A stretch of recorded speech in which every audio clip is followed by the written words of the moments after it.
Hello, Standard 8. We started with the new chapter that is the age of Guptas.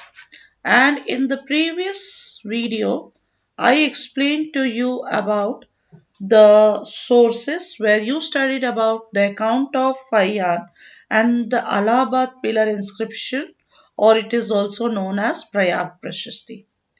Today we are going to study about the reign of Gupta period. Okay, the reign of Gupta period.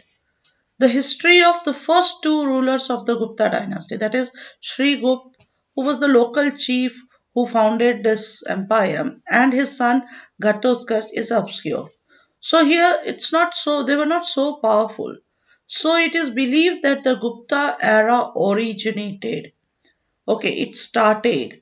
It became very powerful with the time period of Chandragupta I. So it's a belief that the founder of the Gupta Empire was Chandragupta I. It's a belief because he made the Gupta Empire very powerful. Now Chandragupta I was the first independent king with the title Maharaja Dhiraja. Okay, he has took the title Maharaja Dhiraja. It means king of the kings. It means king of the kings. So after declaring his independence in Magad, Chandragupta I, he extended his empire. But how he extended his empire? He extended his empire through matrimonial alliance. And with whom he married? He married to Lichavi princess Kumaradevi. And that time Lichavis were very, very powerful.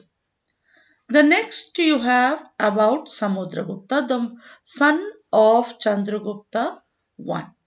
Very powerful ruler, and most of his information we obtain from Allahabad pillar inscription, which was composed by his court poet Harisena.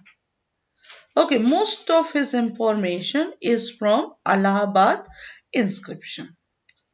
Now his empire extended from Brahmaputra in the east to the river Yamuna and Chambal in the west from Himalayas in the north to Narmada in the south.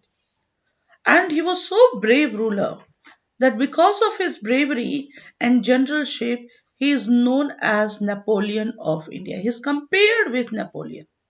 So if you're asked who is known as a Napoleon of India, easily you can say Samudragupta. Why? Because of his bravery and generalship. Okay.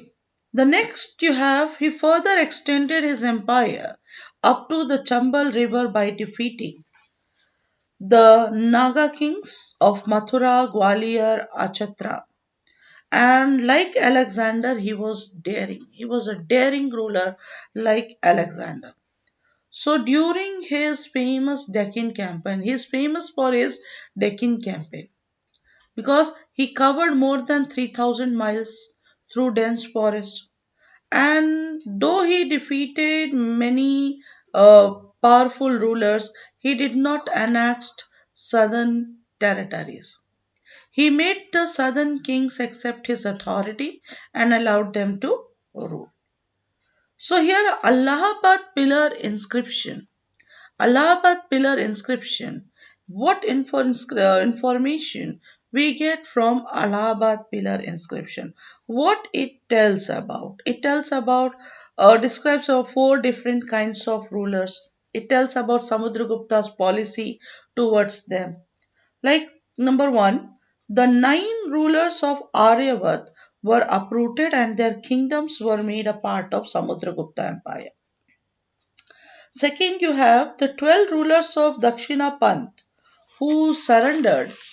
Samudragupta, after being defeated, were liberated and allowed them to rule again over their kingdom. Third, the inner circle of neighboring states, including Assam, coastal Bengal, Nepal, and number of Gana Sangha in the northwest, paid tribute, followed his order, and attended his court. Okay, so these were the information we have. Then Samudra, this Harisena, who was a court poet, He also has written that Samudragupta performed an Ashwamedha Yagna. It was a horse sacrifice. Okay, and that shows that Samudragupta was not only a brave warrior and conqueror, but also a great ruler, a musician, a poet. Now, how we know? In one of his coins, he is shown playing the veena. He issued 8 types of coins made of gold. His court was full of scholars and literary persons. So he was a great ruler, the greatest ruler of the Gupta Empire, Samudra Gupta. So you studied about reign of Gupta period, where it started by Sri Gupta and his son Ghatotkacha obscured, but then it originated with the reign of Chandragupta I, who assumed the title Maharaja Dhiraja, and he extended his empire through matrimonial alliances.